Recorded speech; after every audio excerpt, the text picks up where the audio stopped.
যখন চাকরি নাই, আয় অনিশ্চিত, তখন মানুষ নাগরিক থাকে না, মানুষ হয়ে যায় নির্ভরশীল। রাষ্ট্র তখন ত্রাণ দেয়, ভাতা দেয়, বিশেষ অনুদান দেয়। এইগুলো কিন্তু কল্যাণ রাষ্ট্রকে বলে ভুল করেন না, এইগুলো হইতেছে ভোট ম্যানেজমেন্ট টুল। বিএনপি দেখেন না ফ্যামিলি কার্ড দিতেছে বলে প্রতিশ্রুতি দিতেছে, মাসে মাসে টাকা দিবে নাকি পরিবারকে? এই ফ্যামিলি কার্ড প্রত্যেকটা মহিলার হাতে হাতে থাকবে। এই ফ্যামিলি কার্ড দিয়ে 2000 থেকে 2500 টাকা আপনারা প্রতি মাসে আনতে পারবেন সরকারি ভাবে। আমরা সেই জন্য মায়েদের হাতে এটা দিতে চাই।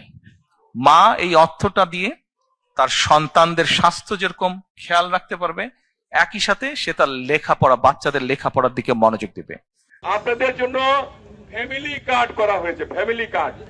এটা নির্বাচনের পরে প্রত্যেকটি পরিবারকে একটা করে ফ্যামিলি কার্ড দেওয়া হবে। এই পরিবারের 50 লক্ষ পরিবার বিএনপি ক্ষমতা আসার 6 মাসের মধ্যে 50 লক্ষ পরিবারকে দেবে।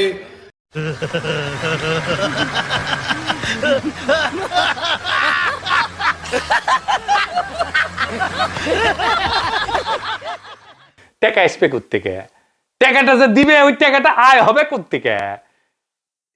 এইটাই আওয়ামী লীগ করতো, মুক্তিযোদ্ধা ভাতা দিত, বালসাল ভাতা দিত, এই সমস্ত নামে।